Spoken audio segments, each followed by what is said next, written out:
Tennessee Congressman Tim Burchett joining the program once again. And Tim was one of the 8 that took a lot of heat.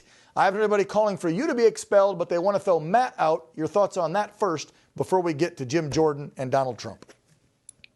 I would think that would be ill-advised. With our numbers dwindling as they are, we got a 3-person. Then you have, Luna was out last week having a baby, and you just that many people. I think it's a dangerous situation. I think we ought to rally around our next speaker. And Matt, all he did was follow the rules. I keep seeing here these talking heads say, it's pandemonium. It's all this. The very rule that took Kevin McCarthy out, Kevin McCarthy voted for. Right. So that's something that apparently has been around since the 1800s. Pelosi took it out when she saw her numbers dwindling and knew that it could cause her, as she did, have some dissatisfaction in her caucus. And then they took it out. And yep. that's how she stayed in power. And now there's a headline out today that said, Tim, that Kevin's thinking about just resigning altogether and just calling the quits on Congress. I mean, hey, man, when you're, as he said in his concession speech, if you'll call that, when he got booted, if you're the man in the arena, you're taking arrows from all sides. If you can't take it, get out of the kitchen. Let's ask you who you think should be next, because I respect your opinion. You got Scalise, you got Jordan, and obviously Trump being mentioned. All of us in America First World would love to see Donald Trump in there, just clean some house for the next year. That's probably not going to happen. He's got to get back on the campaign trail. So my first choice would be Jim Jordan. I think he's a straight shooter. I like for him, he's Ohio. Yep. He's a coach. He knows how to get people together and rile them up and get it going. I think Jim would be great. What do you think?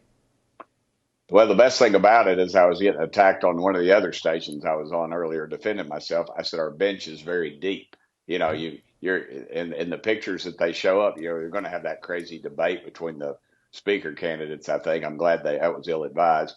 And they even have my buddy Kevin Hearn up there. He's a guy that America would love. He grew up in poverty, owned a bunch of, started flipping burgers at McDonald's, ended up owning a bunch of them, sold them, bought a bank. I mean, we've got a deep, deep bench. We're going to be well served. But the number one issue, as I've spoken to all the people mentioned, is fiscal sanity. Yes. We have got to get our fiscal ship back in shape, and that's what we were not doing in the past. And we weren't honoring our commitment and our word to the American people and to the folks that held out and did not vote for then Speaker Kevin McCarthy in the first go-round. So whoever does it, we're going to be well served, I think. I talked to Jim at length yesterday as well.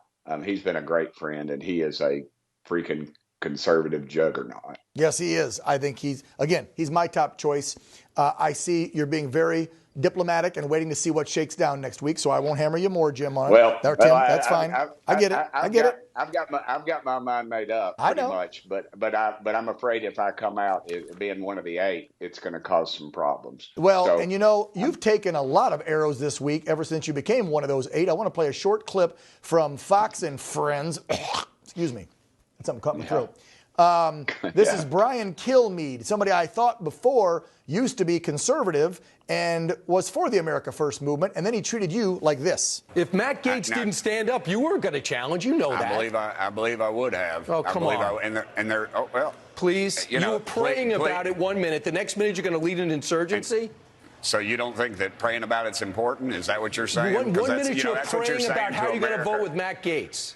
And the next minute you're going to lead an insurgency? Listen, you got a predetermined answer to everything. I have an opinion about what's going on. Do you have an opinion too?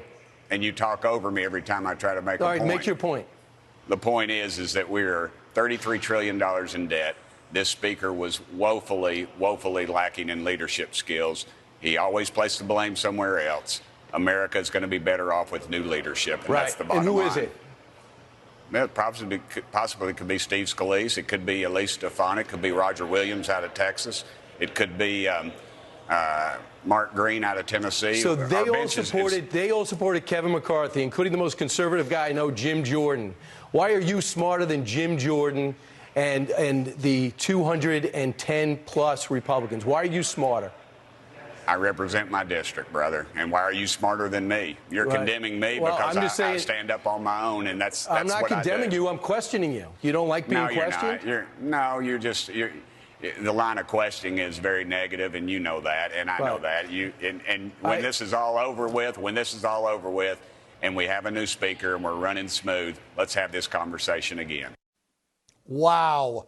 I'm going to give you the final word. Tim, we only have a few seconds left, but I have a quick word for Brian, my colleague over at Faux News. Read between the lines, sellout. Go ahead, Tim.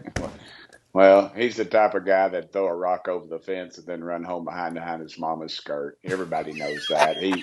It doesn't matter to me. People like that, all he did was make my numbers go up and his numbers go down. If you read any comment board across this great world, he will. He just got trashed on that, and it was. Yeah, I mean, he was just doing his job. He's being told what to do. We know that. There's a new agenda over there. The Murdoch brothers, the boys, tell those kids what to do, and by golly, they better. Guess what? The Herrings here at OAN don't advise me on what I have to or can't say. Tim Burchett, representing Tennessee's 2nd, as always. Thank you for coming on the program, and thanks for being one of the 8. Take care, sir. Thank you. Thank you, brother.